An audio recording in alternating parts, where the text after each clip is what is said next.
قال الله تعالى في كتابه الكريم أعوذ بالله من الشيطان الرجيم بسم الله الرحمن الرحيم إنا كل şeyin خلقناه بقدر Sadaqallahul azim. Əziz müsəlmanlar, İslamda etiqad məsələlərindən biri qəza və qədərdir. Qədər Allah-u Teala'nın əzəldən əbədiyyətə qədər olacaq hər şeyin zamanını, yerini və xüsusiyyətlərini öncədən bilməsidir. Qəza isə Allah-u Teala'nın təqdir etdiklərinin vaxtı gəldikdə baş verməsidir.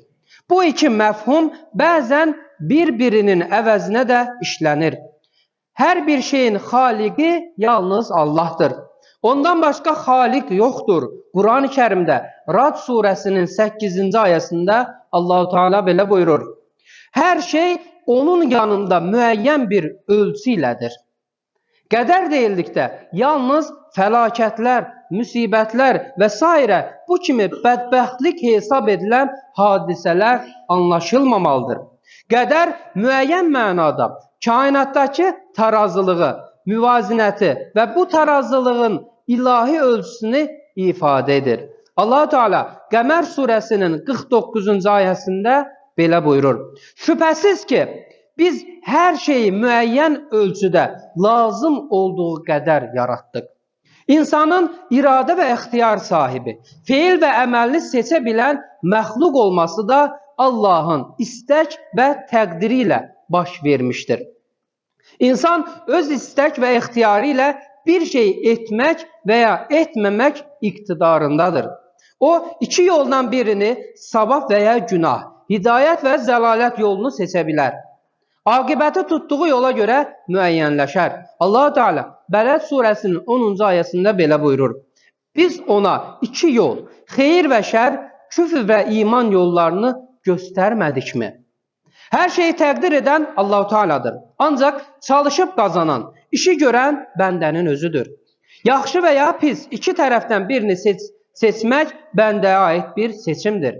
Bəndə iradə və ixtiyarını hansı tərəfə yönətsə, Allah da təqdirini ona əsasən edər. Məsələn, Rabbimiz hər kəsin ruzisini təqdir etmişdir. Lakin təqdir olunan ruzini axtarıb tapmağın bəndənin vəzifəsi olduğunu da söyləmişdir. Quran-ı Kərimdə belə buyurulur. İnsana ancaq öz zəhməti, səyi, çalışması, əməli qalar. Nəzm surəsi 39-cu ayə. Ruzi Allahdandır. Ancaq çalışmaq, səy göstərmək, ruzini axtarıb tapmaq bəndənin vəzifəsidir. Allahın verdiyi iradə və ixtiyarı ilə bəndə hər hansı mümkün olan şeyi edib etməməkdə sərbəstdir. Yaxşı şey edibsə mükafatını, pis iş görübsə cəzasını alacaqdır. Qəza qədərin məchul olması əslində ilahi bir lütüfdür. Kim gələcəkdə başına gələcək yaxşı və ya pis hadisələri öncədən bilsə, psixoloji olaraq həyatını normal yaşaya bilməz. Həyatı alt-üst olar. Məsələn, ana və ya ata övladının özündən əvvəl öləcəyini bilsə, illər boyu o günün matəm və məyusluğu ilə yaşayar. Nəticədə bu amillər həyatın ahəng və nizamını pozar. Ancaq Uca Allah qədər və qəzanı gizli saxladığı üçün insan ölümlə üz-üzə ikən belə yenə həyat ümidi ilə yaşayar. Cəhd, səy və fəaliyyətini davam etdirər. Bu da dünyada yaşamağı psixoloji olaraq tənzimləyən kamil bir ilahi nizamdır. Möhtərəm möminlər. Bəzən Allahın bir lütfü zahirdə çətinlik və ya əzab şəklində ya da bir çətinliyi lütf şəklində təzahür edir. Bunların insanlara gizli qalması bu dünyanın imtihan yeri olması səbəbindəndir. Quran-ı Kərimdə Bəqərə surəsinin 216-cı ayəsində Allah Teala belə buyurur. Bəzən xoşlanmadığınız bir şey sizin üçün xeyirli, bəzən də xoşlandığınız bir şey sizin üçün zərərli ola bilər. Onu Allah bilər, siz bilməzsiniz. Mömin şəxs başına gələn hər şeyi gözəl görməli, ilahi təqdir və nizama razı olaraq bunu əbədi səadət üçün fürsət bilməli, səbir, şükür, təslimiyyət, riza və təvəkkül edərək yaşamağı bacarmalıdır.